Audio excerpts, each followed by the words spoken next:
Son zamanlarda insanların dinsizliğe, Allahsızlığa, yani Allah'tan uzaklaşıp dinsizliğe meyillenməyinin səbəbi nədir? Podcast.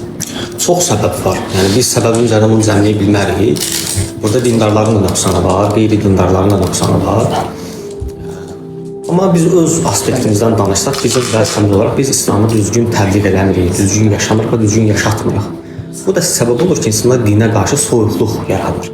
Məsələn, biz Peyğəmbərin və Əhl-i Beytin sirəsindən çox uzaq düşmüşük. Elə bir həddə ki, onlar dini başqa cür yaşayırdı, biz dini başqa cür yaşayırıq.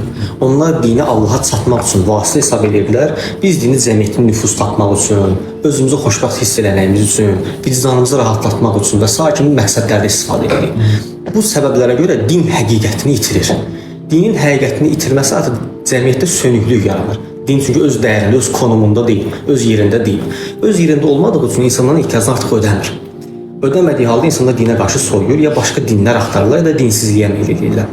Düzdür, hər bir insan fitri olaraq əvvəl-axır mənəvi dəyərlərə möhtacdır. Özünün üstün bir mənəvi dəyər tapacaq. Adını milli mentalitet də desən, din də desən, fəlsəfə də desən, əxlaq konseptləri də desən, nə deyirsinizsə deyil. Dolayısıyla bunların hamısı bir tərəfə gedib dinə bağlanacaq. Yəni öz üçün bir dəyər tapacaq, xoşbəxt hiss elədiyi bir mənəvi bağlılıq tapacaq.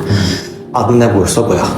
Amma hər bir halda məqsədimiz əgər cəmaatı İslam dininə kökləməksə, İslamı düzgün yaşamaq və yaşatmaqdır. Bunu eləmədiyimiz müddətcə cəmiyyət gəlmir. Çünki nümunəsini görmürük.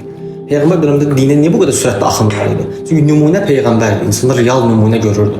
Bugün real dindar görünmür deyə real nümunə yoxdur. İnsanda bax ki, nümunəsi olmayan, sadəcə vədlərdən ibarət olan bir din insanları xoşbəxt edə bilməz. İnsanlara nicat verə bilməz. Yəni, dindar gərək danışdığı kimi birinci əməl əhli olsun. Peyğəmbərin böyük təbliğinin böyük bir hissəsi onun praktiki göstərişləri üzərində idi. Əməllə rəftar edirdi. İnsan, məsələn, bizim hədis elimizdə var, Peyğəmbərin qavlu, kəlməsi, Peyğəmbərimizin feili, bir də təqrir bəhsimiz var. Təqrir nədir? Peyğəmbərimizin münasibəti. Yəni, Peyğəmbərimizin yanında kimsə bir iş görürdü, Peyğəmbərimiz onlara göstərdiyi münasibətdən biz dini çıxardırıq, şəriət çıxardırıq. Biz bu təqriri itirmişik. Biz də ancaq dildə qalıb, dildə danışırıq. Bu da sadəcə vədlərə çəkilir. Boş vədlərdə insanların xilas eləməsinə dinə yönəlmir, əksinə qaçılır. Ona görə feillə təqrir mühümdür. Bəs səncə bizim cəmiyyətimizin bu günlərin, misal üçün, nümunəvi müsəlmanlara ehtiyacı var? Yəni, məsələ bundan mı qaynaqlanır səncə? Tək bu deyil. Bu bizim aspektimizdə olan zərri bir qavram idi. Dinin bununla yanaşı təbliği də var. Məsələn, mən dediyim bu hissə abidlik tərəfidir dinin. Abid tək ilahi hüzurda olan abidlik deyil. Eyni zamanda cəmiyyətin hüzurunda olan da bir abidlik var. Çünki İslam hüquq sistemi özlüyündə iki hissəyə bölünür. Bir haqqullah var, Allahın haqqı, ibadət, namaz, oruc kimi.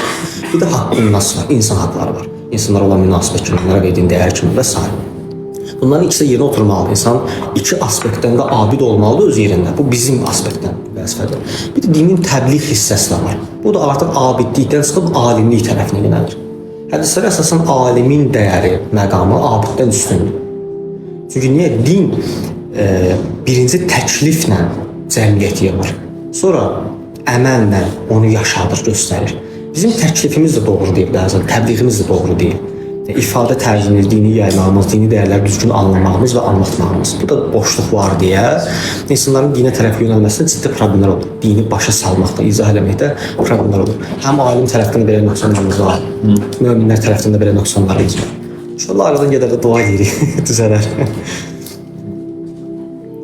Əks təbliğatlar da əlbəttə öz yerindədir. Burada alimin artıq vəzifəsi var.